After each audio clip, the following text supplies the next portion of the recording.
आरो नोंथांमोना ससियेल मिडियायाव जाय जोङो डेम'क्रेसियाव मिडियाखौ फर पिलार होनो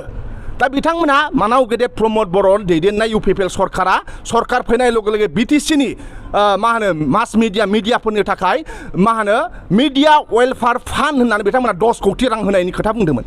दा नोंसोर मिडियानि मानसिफोरा 10 कौटि जाय मिडिया सान हर गोरिब रायजो राजानि थाखाय बा समाजखौ फोसाबनो थाखाय खामानि मावबाय थायो बे मिडियाफोरनो 10 कौटि मिडिया मा होनो वेलफेयार स्किम होगोन होन्दोंमोन बिथांमोना 10 कौटि दा बिथांमोना बेखौ होनो हायाखै।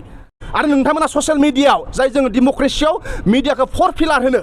दा बिथांमोना मानाव गेदेर प्रमद बर' दैदेननाय इउपिपिएल सरकार फैनाय लोगो लोगो बिटिसिनि मा होनो मास मिडियाफोरनि थाखाय मा होनो मिडिया वेलफेयार फान्ड होननानै बिथांमोना 10 कौटि रां होनायनि खोथा बुंदोंमोन। दा नोंसोर मिडियानि मानसिफोरा 10 कौटि जाय मिडिया सान हर गोरिब रायजो राजानि थाखाय बा समाजखौ फोसाबनो थाखाय खामानि मावबाय थायो बे मिडियाफोरनो 10 कौटि मिडिया मा होनो वेलफेयार स्किम होगोन होन्दोंमोन बिथांमोना 10 कौटि दा बिथांमोना बेखौ होनो हायाखै।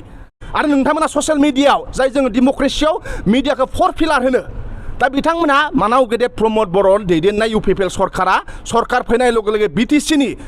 मा होनो मास मिडियाफोरनि थाखाय मा होनो मिडिया वेलफेयार फान्ड होननानै बिथांमोना 10 कौटि रां होनायनि खोथा बुंदोंमोन।